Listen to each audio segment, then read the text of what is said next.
नमस्कार मित्रों, जीडी गुरु चैनल पर आप सभी का स्वागत है। आज मैं आपको बहुत ही कमेंट्स आने के बाद में पुरुषोत्तम मास का महात्म्य जो पीछे के कुछ दिन शेष बचे हैं उनका महात्म्य सुनाने जा रहा हूँ। तो आज मैं 26वें दिन की कथा आपको कहता हूँ।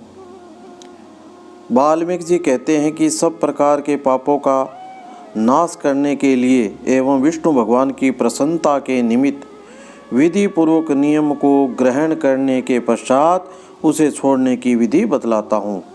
हे राजन, ऐची व्रत में भोजन के लिए प्रथम ब्राह्मण को भोजन कराएं।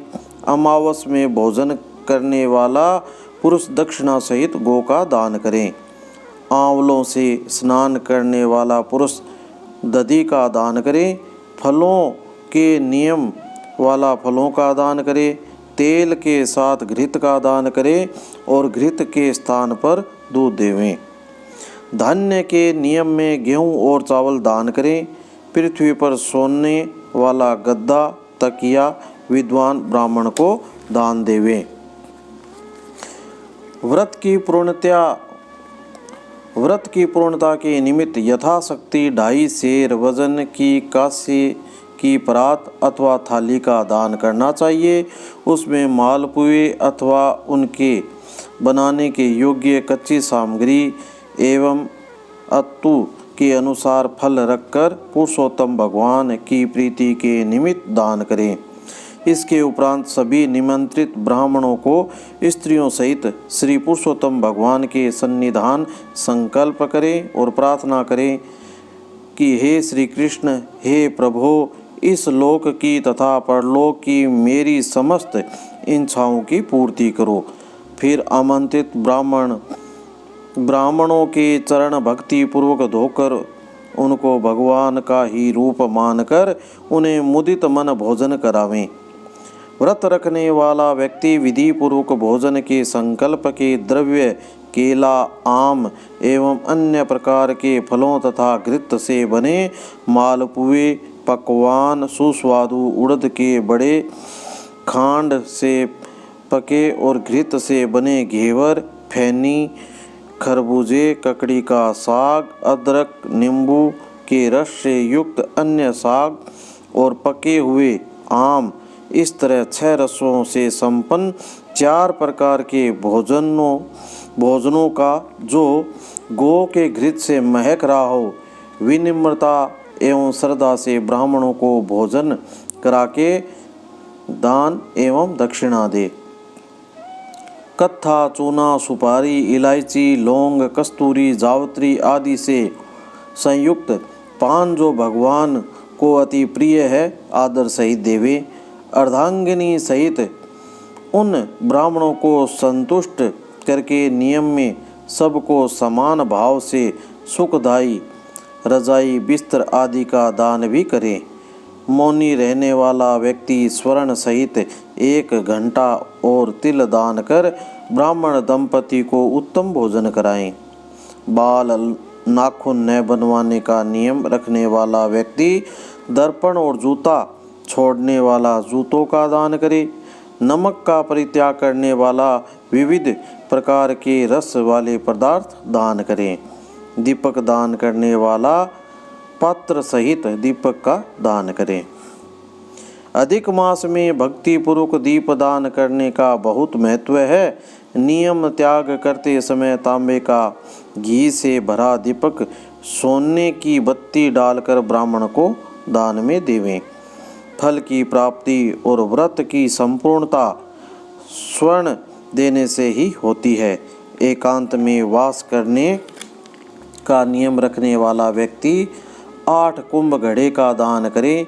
वस्त्रों के साथ स्वर्ण भी उन कुंभों पर रखा होना चाहिए। मास के अंत में 30 लड्डू, छतरी और जूते भी दान करने चाहिए। यदि इन सभी वस्तुओं का दान करने का सामर्थ्य न हो तो यथाशक्ति 1 बेल इस प्रकार का दान करें जो भार वहन करने के योग्य हो। एक अन्न से बढ़कर कोई और बड़ी वस्तु पवित्र नहीं है। अन्न से ही मुनि एवं सिद्ध व्यक्ति परम निर्वाण गति को प्राप्त करते हैं। अधिक मास में जो व्यक्ति केवल रात्रि में ही भोजन करता है वह राजा होता है। दिन के प्रातः काल में देवता, मध्याह्न काल में मुनिजन, अपराह्न काल में पितृगण एवं सायंकाल में आत्मा का भोजन होता है। जो मनुष्य सब काल बिताकर भोजन करते हैं, हे राजन, उनके ब्रह्म हत्यादि सभी पापों का शमन होता है।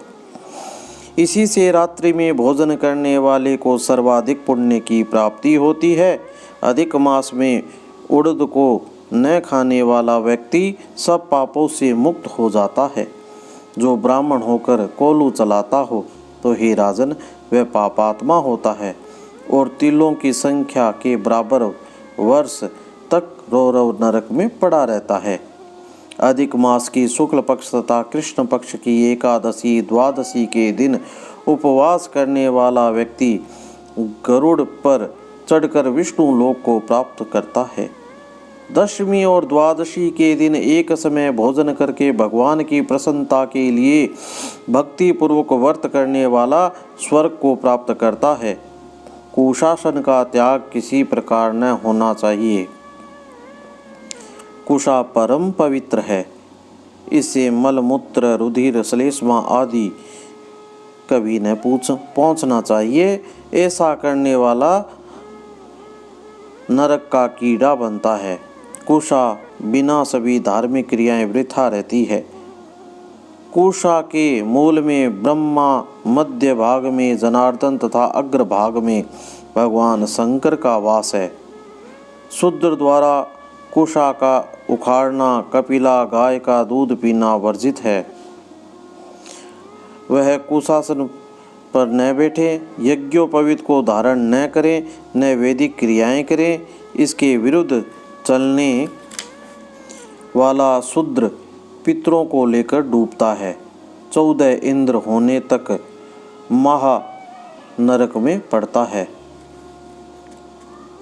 इसके पश्चात वह मुर्गा, सूअर या वानर की योनि प्राप्त करता है। शूद्र को ओंकार मंत्र का जाप नहीं करना चाहिए। अगर करता है तो नेत्र रोग अथवा कुष्ठ रोग पैदा होते हैं।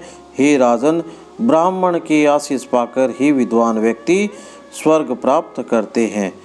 बोलिए विष्णु भगवान की जय।